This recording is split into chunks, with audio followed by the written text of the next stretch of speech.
setelah tahun-tahun yang cukup panjang itu, setelah sekian purnama, kita ketemu di sini, dan uniknya pun juga karena dengan berbagai perbedaan dan minat itu, kita juga harapannya bisa bawa sesuatu yang beda juga.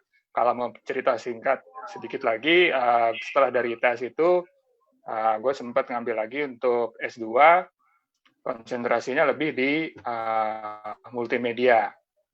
Nah, itu pastinya juga lumayan berpengaruh juga sebagai modal ketika menyambung dengan apa yang gue lakukan sekarang. Setelah ambil S2, sempat ngajar. Nah, di situ tentunya juga banyak pengalaman dalam artian lebih sifatnya dari sisi teori, ya kan. Jadi namanya kita bekerja itu pasti harus ada imbang yang namanya teori sama yang praktek.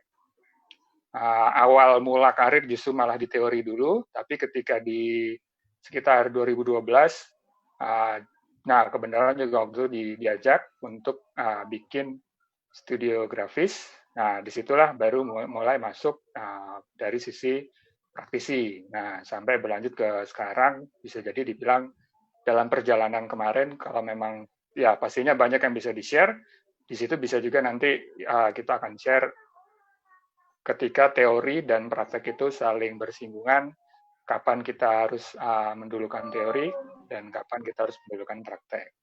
Oke, mungkin perkenalannya segitu cukup. Oke, lanjut ke topik intinya. Jadi apa nih topik intinya? Ya, jadi untuk malam ini kita pengen bahas tentang branding. Kebetulan hari ini lagi rame lagi dibahas tentang diadu lagi nih soal sales, branding, dan marketing. Berpatria pasti tahu lah, hari ini lagi cukup viral dibahas tentang tiga itu, seolah-olah tiga-tiganya ini berdiri sendiri-sendiri gitu ya. Padahal kalau kita sebagai praktisi nih, sebagai orang yang juga berbisnis, kita kan tahu bahwa ya tiga-tiganya punya fungsi masing-masing dan nggak usah dipisah-pisahin gitu juga gitu loh. Iya. Tapi khusus untuk malam ini mungkin kita akan bahas tentang branding, terutama untuk UKM. Karena ada beberapa orang yang bilang bahwa lu UKM ngapain pakai branding segala gitu kan. Lu pokoknya punya produk, punya ini, jualan aja udah gitu.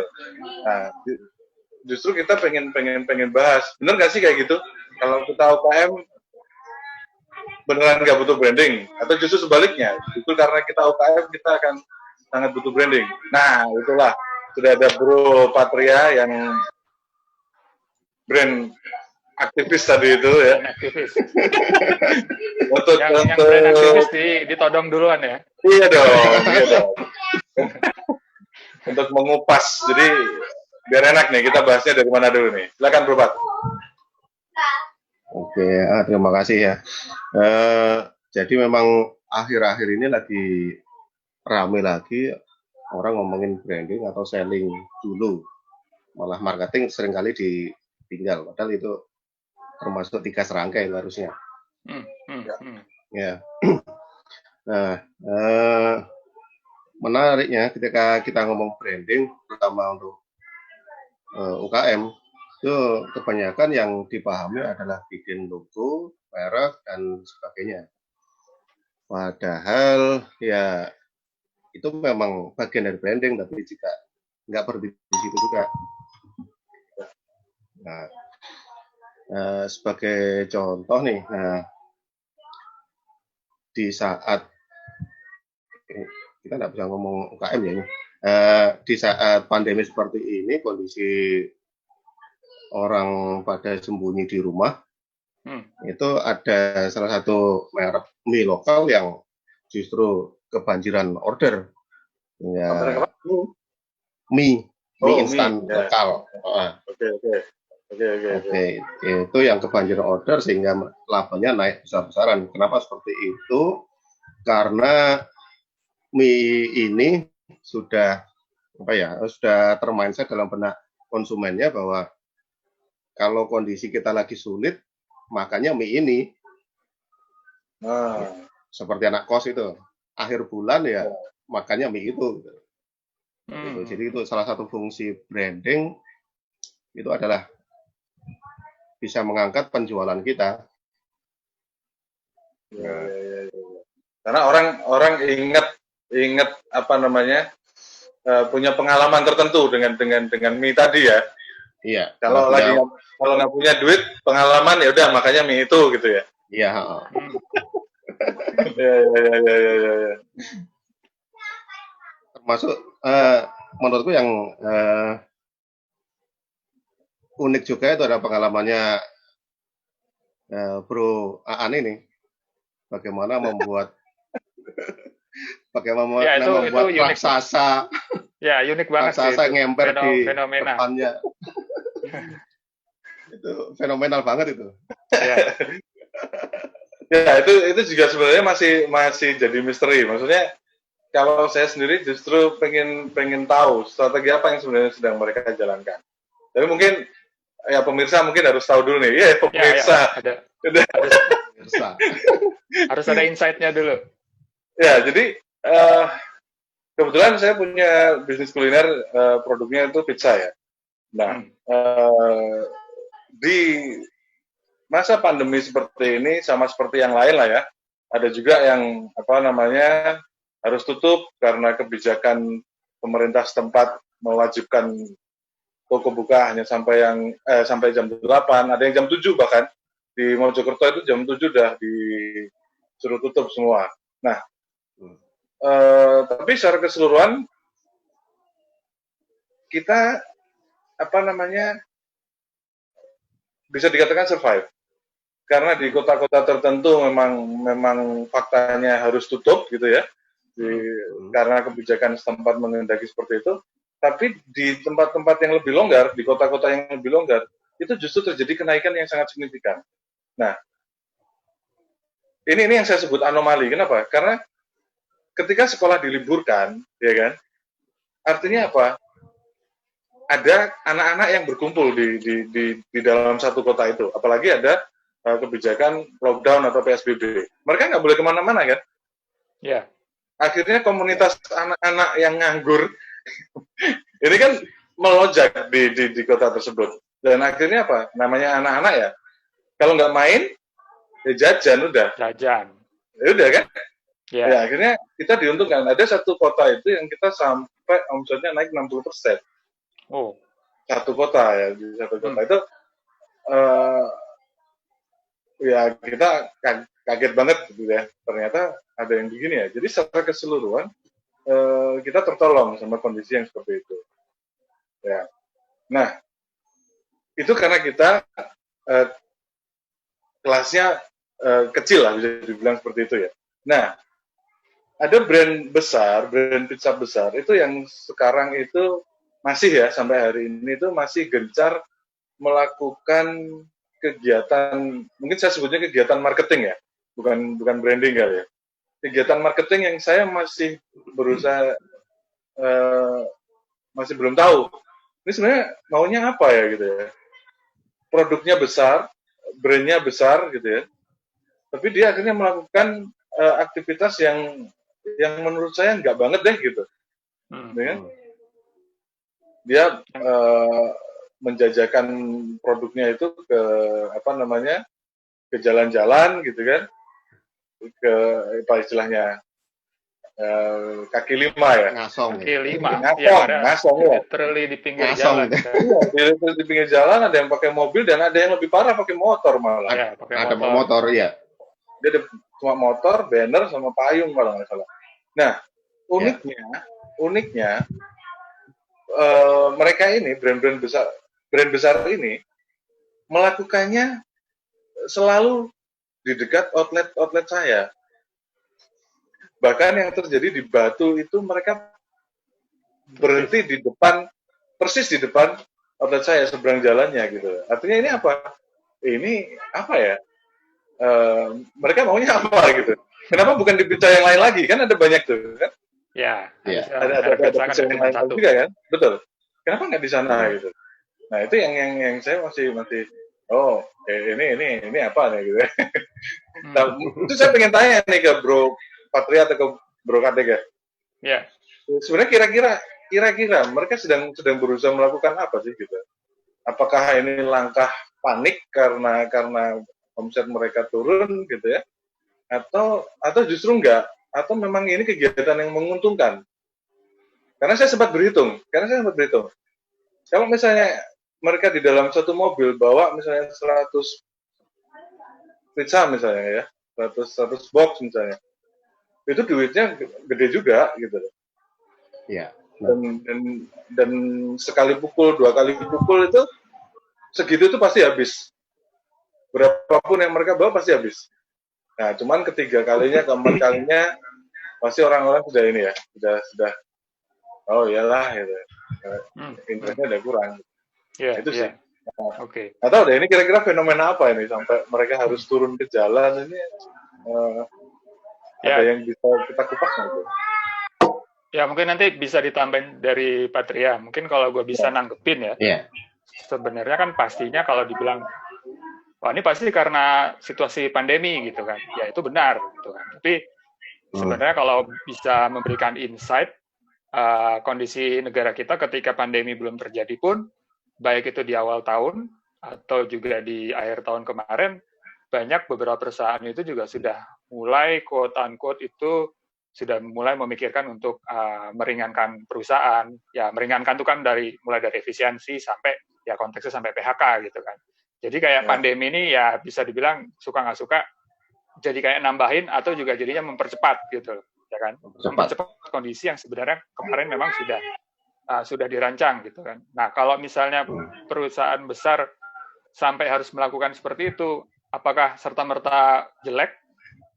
Bisa jadi enggak gitu kan. Karena ya namanya kita berusaha, kita mau besar mau kecil, usaha itu nggak boleh putus gitu kan. Usaha itu nggak boleh putus, strategi harus tetap dipikirkan. Apa yang sudah distrategikan pun juga harus dijalankan gitu kan.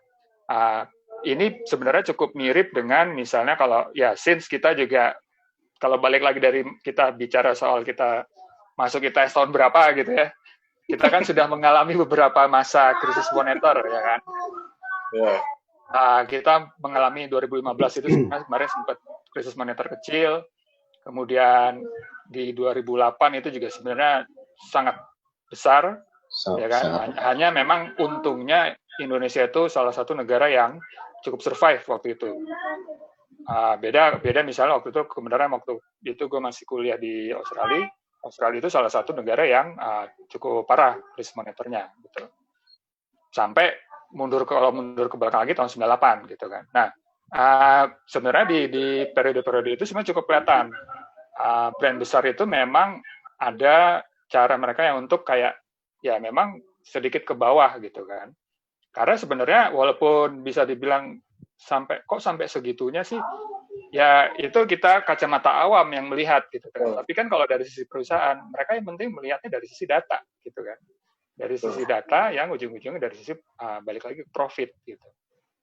Bisa jadi mereka memang pengen head to head gitu kan. Karena memang ada beberapa strategi marketing itu memang harus dikondisikan head to head supaya nanti yaitu saling kuat-kuatan. Kuat-kuatannya bisa dari sisi kuat-kuatan sales, ya kan? Sales itu berarti tinggal kita persuasi orang, ayo beli dong kakak gitu kan, agak maksa. Bisa dari strategi itu, bisa juga kalau menyambung dengan obrolan kita malam ini ya dari sisi branding, gitu kan?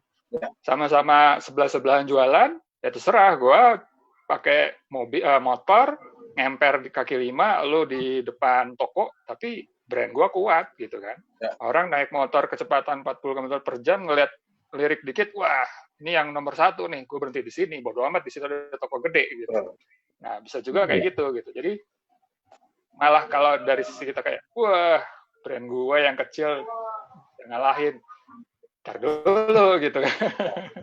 Malah karena mereka membangun brandnya udah cukup lama, cukup taruh motor, malah berhasil grab pasar gitu kan. Nah, atau mungkin kalau dari Patria ada yang bisa ditambahin. Ya, kalau saya setuju juga sih dengan yang diungkapkan Kadek.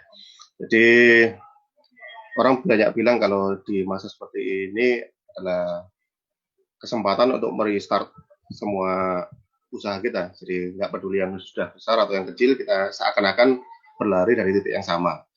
Seakan-akan ya. Karena pada dasarnya sebenarnya mereka yang sudah besar itu sudah punya brand yang cukup kuat di audiensnya. Jadi ketika semua punya hambatan yang sama dan mereka melakukan strategi yang dilakukan oleh pesaing-pesaing mereka yang mulai muncul, mereka jadi punya keuntungan bisa menyasar pasar-pasar yang baru. Yang sebelumnya itu hanya mereka yang datang ke mall, mereka sekarang yang lewat di jalan pun bisa menikmati produk mereka, dapat produk mereka, dan kenal branding mereka. Ya, jadi tapi kaitannya dengan brand ya, itu nggak kontradiktif gitu ya dengan brand yang mereka bangun selama ini gitu ya, bahwa mereka itu punya kelas, mereka itu punya punya value tertentu yang menurut saya malah ini seperti dijatuhkan sendiri gitu. Nah, kaitannya dengan brand nih, kira-kira apa? Iya, saya justru melihatnya gini, karena kita ini konon akan menghadapi yang namanya new normal. Ya. Nah, justru mungkin mereka mempersiapkan segala kemungkinan bagaimana bentuk new normal itu. Karena bisa jadi nantinya itu orang nggak akan mau untuk ngumpul di satu tempat meskipun tempat itu disebut mewah. Sehingga saya mengira bahwa mereka itu sedang menjajaki kemungkinan melakukan model seperti delivery order yang lebih masif. Ya. Nah, kalau kayak gitu sebenarnya itu juga ikut mendapatkan keuntungan juga sih. Maksudnya biar mereka yang riset. Iya. Itu keuntungan jadi follower aktif itu ya. Ya dong, gitu kan. Sama seperti yang terjadi di sekarang gitu ya. Orang makan pizza gitu kan. Yang educate siapa? Bukan saya gitu loh. Sudah puluhan tahun mereka ya. Ya, mereka yang educate gitu. Tapi kenyataannya banyak tempat yang nggak bisa dijangkau kan, atau nggak bisa mendapatkan pizza yang seperti itu. Ya udah, kita masuk dan ya dulu responnya kan seperti yang sekarang ini jadi gitu. Ya itu sih paling. Ya memang uniknya kalau kita bicara 3 serangkai tadi kan, marketing, sales dan juga branding, di mana branding itu kan umumnya adalah hasil dari proses kan. Ya balik-balik lagi semua itu kan dari persaingan usaha gitu kan. Ya semua itu pasti dinamis gitu kan. Yang awalnya duluan ada itu semua pasti bermulanya dari kecil gitu kan. Dari kecil terus dia jadi gede. Ketika jadi gede pun juga human nature akan ada lagi versi dia yang kecilan juga tapi dengan identitas yang berbeda gitu kan. Pada satu kesempatan, waktu segala macam ya mereka juga pasti akan bertemu dan ya silakan di situ apakah mereka akan saling bertempur, apakah mereka saling berkolaborasi gitu atau ya itu saling game of war gitu mungkin kali ya. Iya kan.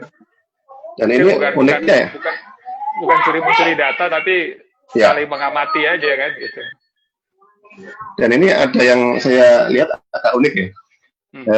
Mereka itu sebenarnya punya divisi yang delivery. Tapi yang jualan di pinggir jalan itu adalah brand induknya. Oh iya. Nah, itu pasti ada sesuatu yang sedang terjadi menurut saya sih. Mungkin mereka akan mengembangkan varian produk yang berbeda dengan brand yang berbeda, yang lebih ramah dengan kondisi new normal. Ya makanya bisnis itu kan memang intinya harus bisa adapt dan bisa juga shifting gitu kan. Shifting dalam artian bukan berarti kita tiba-tiba hari ini jualan pizza terus besoknya jualan burger, walaupun ada contohnya dan boleh juga gitu kan. Tapi bisa jadi shifting apanya dulu nih yang di shift gitu kan. Ya gitulah kira-kira. Nah jasa gimana bro? Ya, kalau gua kan kebenaran jasa dan spesifik di desain grafis gitu kan. Ya. Dan kemarin sekitar seminggu yang lalu juga gue sempat baca survei juga. Ya surveinya sendiri memang berfokus untuk memetakan efek dari pandemi ini terhadap profesi desain grafis. Profesi desain grafisnya secara menyeluruh, baik itu dari freelancer, pegawai, dan juga sampai owner atau pengusaha gitu kan. Secara overall sih sebenarnya kalau bisa dibilang masih cukup positif. Dalam artian kalau di survei itu disebutkan kalau bisa ditarik kesimpulan itu yang cukup quote unquote cukup terganggu bisnisnya itu maksimum sekitar 20%. Gitu.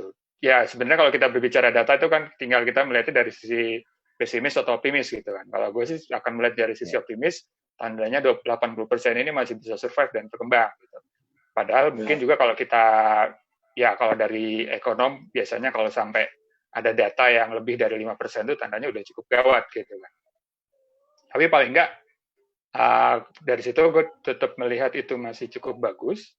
Dan biasanya pekerjaan jasa ini kan biasanya ada atau diorder oleh bisnis lainnya gitu kan. Nah, kalau order jasa ini 80% tetap ada, berarti kurang lebihnya juga bisnis lainnya pun 80% itu tetap jalan gitu. Jadi sebenarnya kalau kita berbicara secara keseluruhan ya ekonominya masih relatif baik, walaupun memang ya 20% itu bukan angka yang kecil gitu kan. Ya. Gitu sih. Bro Patria, ini kan kita namanya bicara tentang branding untuk UKM gitu ya. Nah, kalau dari pengalaman kita tadi, itu kan sebenarnya saya sendiri deh, kalau dari pengalaman sendiri, proses brandingnya itu bukan proses yang disengaja, dalam arti tidak seperti perusahaan besar yang memang sejak awal merencanakan untuk membangun persepsi tertentu di benak customer-nya gitu ya. Nah, bagi UKM, kira-kira how ya untuk membuat sebuah aktivitas atau kegiatan branding yang cocok untuk mereka gitu. Dan apa pentingnya sih sebenarnya? Karena ya itu tadi balik untuk menjawab pertanyaan tadi itu. Yang UKM yang penting ada jualan laku udahlah gitu. Branding buat apa gitu? Ya, dapat duit. Ya, dapat duit. Itu aja yang mereka berikan. Nah, kira-kira gimana tuh? Ya benar sih. Branding, selling, dan marketing itu harusnya memang jalan bareng. Itu akan berkembang bagi saya ya, akan berkembang sesuai dengan porsi dan ukuran usahanya. Kalau kita masih di awal, mungkin kita akan mengejar selling dulu, sambil pelan-pelan kita bangun branding. Nah, branding ini yang penting buat saya itu adalah eksekusinya harus continue dan konsisten, sehingga kita akan masuk ke dalam kompetensi dalam benak audiens kita. Jadi kalau kita jual pizza, misalkan pizza goreng, maka kita harus fokus pada itu, sehingga kita punya pasar yang spesifik bahwa kita jualan pizza goreng. Dan itu terus dipublikasikan ya. Dipublikasikan dan diungkapkan bahwa value apa yang dibutuhkan oleh masyarakat dengan pizza goreng ini. Dapat menyelesaikan masalah apa? Lebih cepat, lebih gurih gitu ya. Itu terus saja dimasukkan ke kepala customer gitu ya. Ada contoh kasusnya? Kenapa? Ada contoh kasusnya nggak? Proses memasukkan persepsi tertentu ke benak customer? Itu ya contohnya banyak sekali sih.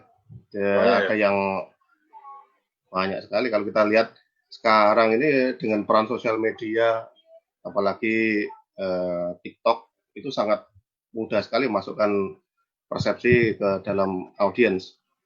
Karena audiens itu akan segera menerima informasi apapun ketika mereka happy.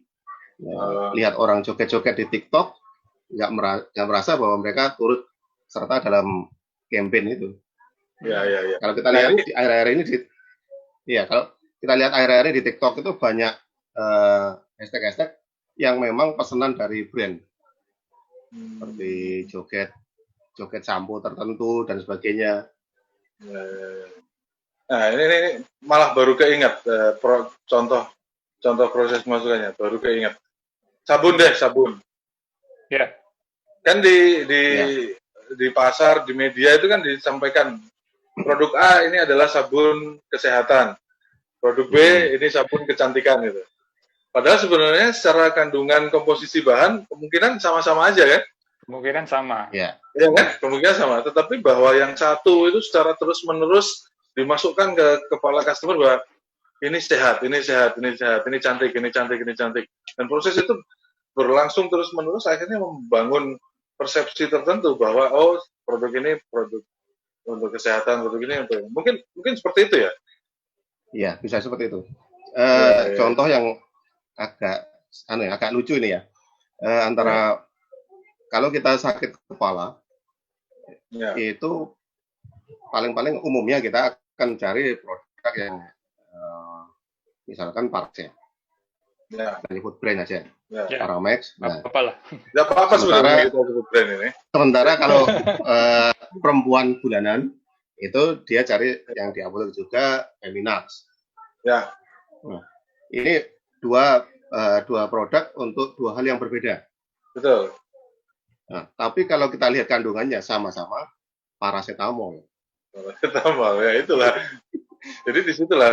Iya. Dan mungkin itu kaitannya sama yang tadi pagi baru saya posting ya. Jadi tadi pagi itu saya sempat posting teori brand kan macam-macam tuh ya. Ya. Teori brand macam-macam. Nah, teori brand itu yang macam-macam itu akhirnya saya simpulkan 3 aja yang paling banyak diikuti saat ini.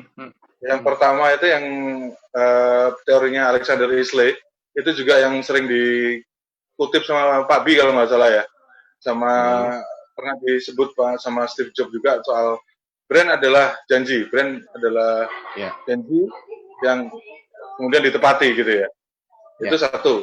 Kemudian yang lain lagi itu dari siapa itu Matthew Neumer kalau nggak salah itu namanya. Brand adalah reputasi gitu ya. Ya, reputasi. Nah, dia sampaikan itu ketika di wawancara The Future kalau nggak salah. Nah, satu lagi disebut sama si Philip Kotler, brand itu untuk membedakan. Dan menurutku itu adalah fungsi yang paling dasar sih dibanding yang ketiga itu. Kotler yang paling senior lah. Ya. Dan itu paling mendasar maksudnya brand itu untuk membedakan. Dan itu sudah dilakukan sama contoh kasus tadi kan, sabun kesehatan sama sabun kecantikan, kemudian Paramex sama apa tadi Feminax tadi. Ya udah bahan yang sama itu bisa dipersepsikan berbeda oleh customer melalui proses tertentu kan. Nah prosesnya itu kan yang disebut branding ya, betul ya? Prosesnya itu disebut branding ya. Proses memasukkan konsep ke dalam benak audiens. Ya, itu kan.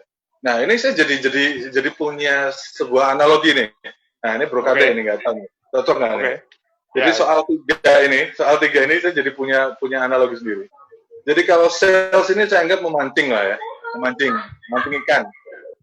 Jadi ya udah, dapat satu gitu ya. Nah, karena ya udah sales itu kan satu gitu ya, jualan lah gitu ya. Nah, kalau marketing, ya lu menjala gitu ya. Jadi lu temukan tempat ikan di mana, udah lu jala gitu kan. Jadi sebenarnya marketing itu ya ujung-ujungnya sales kan gitu. Tapi bedanya adalah di skalanya, ya kan, di skalanya, kemudian di sistemasinya, dan kemudian di ya cakupannya lah ya. Gitu. Nah, yang terakhir ini yang mungkin agak lucu nih. Branding itu berarti di ikannya, di kepala ikannya itu berarti. Iya. Bisa seperti itu ya berarti. Bisa seperti itu. Jadi bagaimana membuat ikan itu datang sendiri. Maksudnya. Nah, yang lebih lucu lagi adalah analogi itu kan tujuannya untuk memudahkan. Memudahkan betul. Nah, setelah dimudahkan gini, kok masih puyeng juga ya? Gimana caranya ikannya tiba-tiba datang sendiri untuk kita makan gitu kan? Ya itulah uniknya branding di situ gitu kan. Betul. Tapi memang dari dua obrolan tadi itu sebenarnya yang cukup bisa diambil satu inti gitu ya, memang kuncinya adalah dari endurance gitu. Karena kalau dari para 3 ahli tadi berbicara, kuncinya kan memang branding itu nggak bisa kita datang, ini kita, kemudian orang langsung beli gitu kan.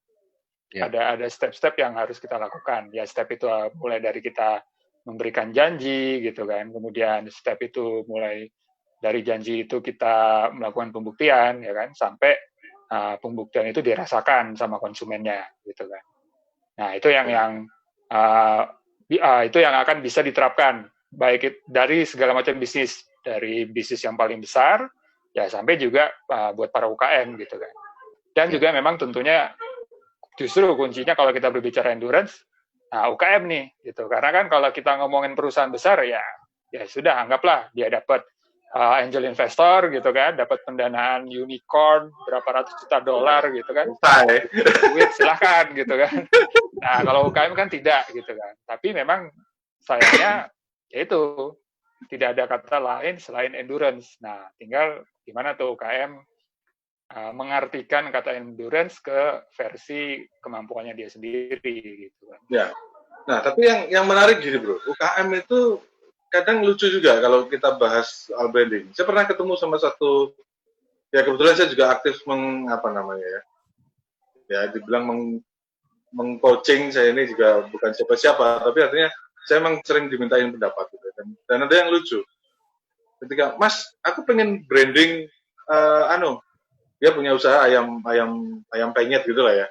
Ayam geprek gitu ya. Mas, aku pengen branding ayam geprekku gitu kan. Aku kudu nyiapkan apa aja. Dia langsung sebut nih, neon box, ya. Ya. Menu gitu ya. Nah, bahkan dia nggak sebut logo gitu ya. Ya. Jadi di dalam kepalanya branding itu adalah hal-hal yang tampak yang dia usahakan gitu. Padahal kalau kita yang paham branding gitu ya, branding itu ada dua wilayah gitu ya, dua wilayah. Yang satu adalah brand image di benak customer, yang satu lagi adalah brand identity. Nah itu yang diusahakan gitu kan. Nah mungkin soal brand identity kan mungkin itu kerjaan berkadek banget kan gitu kan.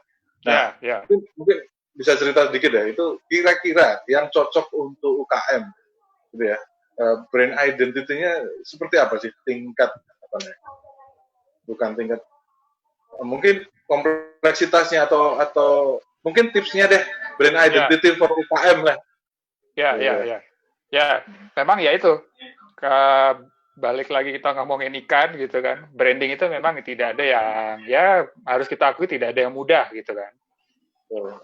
Tapi bukan berarti kita tidak bisa simplify gitu. Nah, kalau dari pengalaman gue kan juga sebenarnya yang kita ajak kerjasama itu kan range-nya benar-benar majemuk sekali ya. Gue udah masih menangani brand, bisa dibilang brand bank paling besar di Indonesia, tapi gue juga pernah ngurusin brand. Waktu itu kita pernah bikinkan identity untuk bawang goreng gitu. Jadi, bawang goreng gitu. Jadi memang cukup inilah. Tapi masing-masing tiap skala itu pasti kebutuhannya beda-beda. Tapi paling enggak sebenarnya yang bisa dijadikan garis besar itu adalah memang pertama itu adalah kesadarannya dulu gitu loh. Jadi ya kalau misalnya kasusnya adalah kita ketemu sama orang-orang yang branding itu menurut mereka seperti itu dan ternyata sebenarnya itu brand identity, which is brand identity itu hanya salah satu dari poin-poin di branding gitu kan. Nah itu sebenarnya yang paling penting adalah bagaimana dia paham dulu gitu loh. Karena kalau misalnya dia nggak paham, bukan berarti, nah lucunya branding itu gitu, kalau dia nggak paham gitu ya, bukan berarti dia, ya sudah, dia nggak paham brand identity, bisnisnya nggak sukses, belum tentu juga. Toh brand identity itu salah satu gitu loh. Brand identity-nya dia nggak bagus, tapi kebenaran misalnya tadi ayam gorengnya super enak gitu kan, ya bisnisnya laku dan sebenarnya brandingnya juga sudah terjadi gitu. Apalagi kuliner ya, banyak legend-legend yang udah nggak butuh branding gaya ini modern ya. Iya. Gitu. Tapi ya memang tetap kalau seperti itu, apakah brand identity itu tidak butuh gitu? Tetap butuh juga gitu, karena kan balik lagi kita yang namanya branding itu kan ingin memberikan experience gitu kan, supaya experience diserap, terus mereka akan memberikan impact gitu kan. Nah, experience itulah salah satunya melalui brand identity gitu kan. Dari sisi grafis, dari sisi visual, kita bisa ya kan, kita bisa membuat. Nah, kalau kita bicara soal kuliner, gitu kan, kita bisa membuat yang namanya enak itu dalam bentuk visual, dalam bentuk warna, dalam bentuk gambar, gitu kan, dalam bentuk animasi mungkin, gitu kan. Sejauh apa UKM membutuhkan itu, ya balik lagi itu sebenarnya tetap relatif. Relatifnya mulai dari seberapa willing dia untuk misalnya spend budget, karena sifatnya ini kan pekerjaan jasa, gitu kan, jasa ada karena ada permintaan, gitu kan. Seberapa willing dia spend budget, atau ya dia punya budget terbatas, which is pilihannya terbatas, tapi dia tetap pengen brand identity-nya kuat, ya bisa juga gitu kan. Bisa juga misalnya sesimpel logo dan packaging selesai gitu kan. Nah, tinggal tugasnya kita sebagai konsultan gitu kan, kalau opsinya hanya 2 itu, kita bisa maksimalin sebenarnya sejauh apa. Kita bisa sarankan warna, kita bisa sarankan bentuk, dan segala macam. Gitu. Lanjut, Bro Prat. Ya, gimana? Ada ini nggak pengalaman mentoring atau coaching UKM nggak yang lucu-lucu lah soal branding ini? Wah, kalau UKM dari pengalaman saya lebih memetakan dulu ke ownernya sih. Jadi menurut saya itu tiap orang itu punya kalau istilah saya itu point of happiness. Jadi point of happiness itu ada yang dia cukup bikin produk dijual tanpa brand sudah puas dia. Tapi ada yang berpikiran sampai dia pengen bikin usaha, bisa untuk anak-anaknya dan sebagainya. Itu baru kita ngomong brand di situ. Kalau untuk yang point of happiness yang pertama tadi, itu cuma paling-paling seperti yang dulu di kuliahan kita diajari, kita cuma riset mengembangkan produknya seperti apa. Bang, kuliah lu diajarin apa sih?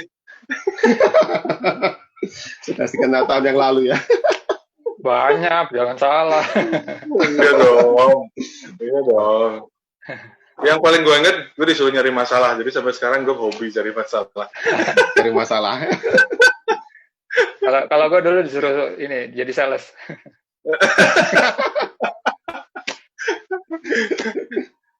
Ya, tapi itu membentuk diri kita juga kan. Iya dong, justru Justru yang seru juga. Kalau bisa cerita pengalaman sendiri juga, justru lemahnya tuh di situ gitu. Dalam artian ya kita desainer grafis gitu kan. Desainer grafis itu ya bertahun-tahun bahasanya selalu branding gitu kan. Bertahun-tahun brand identity ini harus diaplikasikan ke marketing gitu kan. Nah, yang hampir nggak pernah dibahas itu apa? Sales gitu. Sales. Ya kan? Padahal ya namanya kita bisnis, apapun jenis bisnisnya, kita jualan sesuatu, orang lain harapannya adalah membeli, ya supaya itu terkoneksi ya itu lewat sales gitu. Ya. Jadi banyak lah yang kita pelajari waktu kuliah. Lu pandai berdagang kan sekarang, pandai nyales tuh sekarang. Ya, jadinya begitu. Bro Patria dulu apa sih? Grafis apa produk ya? Grafis ya? Iya. Berarti gue doang yang disuruh ngeremplas. Ya, semester awal kena semua tuh dulu. Semester awal. Ya gitulah ya. Berarti emang betul sih UKM itu tergantung ownernya, tergantung model bisnisnya. Memang ada model bisnis yang nggak perlu brand. Dan ini kebetulan bahkan saya pernah ke Taiwan tahun 2011 kalau nggak salah. Di sana itu ada kebijakan itu, saya masih ingat betul, namanya brandless policy. Jadi maksudnya, udah lu bikin apa aja deh, bikin flash disk, bikin komputer, bikin chip, bikin monitor, bikin apa, nggak usah dipakein brand. Nggak usah dipakein brand. Tapi Apple beli di sana, Huawei bikin di sana, flash disk itu tinggal ambil dari sana, dimerekin apa aja, terserah gitu. Tapi memang model bisnis jadi seperti itu gitu loh, ya kan? Di level UKM juga ada. Contoh paling gampang kalau misalnya kita, saya tahunya di industri kuliner, ya tadi itu bawang goreng, contohnya. Bawang goreng itu ada pengusaha besarnya, orang jadi tajir karena bawang goreng gitu kan, tanpa dikasih merek gitu tuh. Yang ngasih merek, salah satu contohnya yang kliennya Bro Kadek tadi itu. Yang untung besar bukan itu, yang untung besar bukan dia. Yang untung besar ya yang bikin yang bikin pengepulnya ini ya. Memang ada yang seperti itu. Atau kasus di kuliner seperti tadi saya sebut juga yang sudah legend gitu ya. Tapi legend itu kan juga sebenarnya itu juga proses branding yang paling purba sebenarnya kan. Nama pemiliknya ya, misalnya mie soto Pak Min misalnya, atau bakso Mbah Gundul misalnya, itu kan branding sampai sebenarnya ya gitu. Iya kan? Ya. Proses branding yang paling purba itu menurut saya. Ya, hanya mungkin butuh puluhan tahun akhirnya kita baru ngeh kalau itu branding gitu kan. Ya, betul. Nah, orang sekarang tahu jalan pintasnya kan gitu loh. Ya. Didukung teknologi macam-macam kan sekarang. Gitu sih. Ada lagi?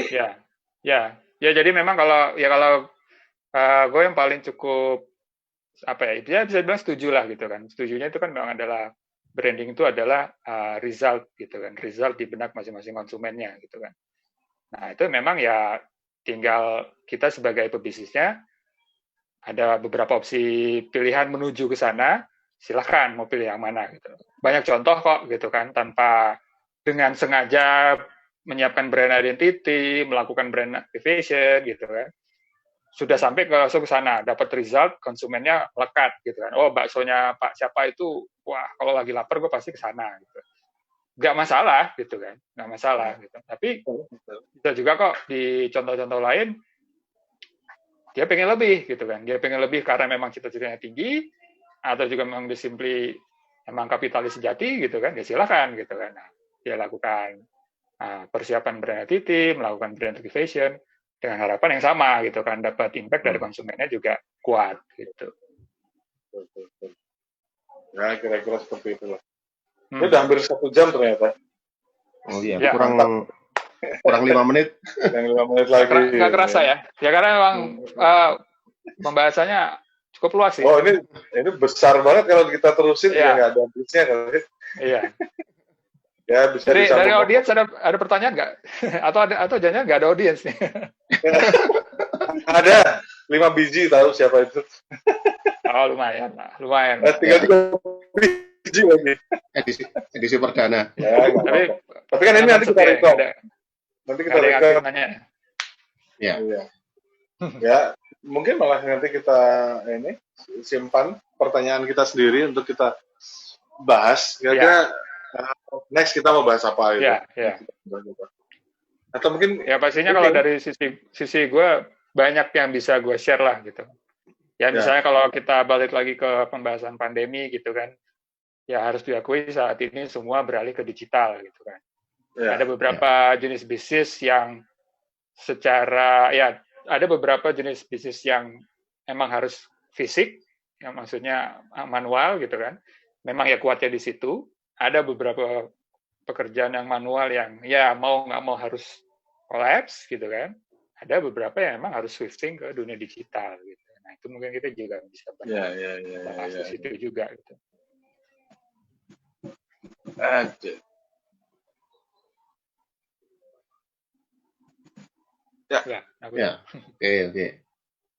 iklan sebentar. Apa ini cuma mau screenshot doang? Oh, Nggak bisa juga. biar ada milestone-nya. Ini ada milestone-nya Ya. yang pertama nih, perdana.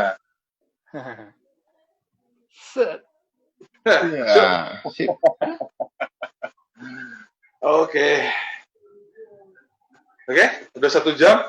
Kapan-kapan dilanjut Ya. lagi, nggak boros. Kapan-kapan ya. lanjut lagi. Nah, demikian teman-teman, terutama pebisnis UKM, harapannya sih ini bisa bermanfaat untuk semua dan semoga kita bisa ngobrol lagi Ya.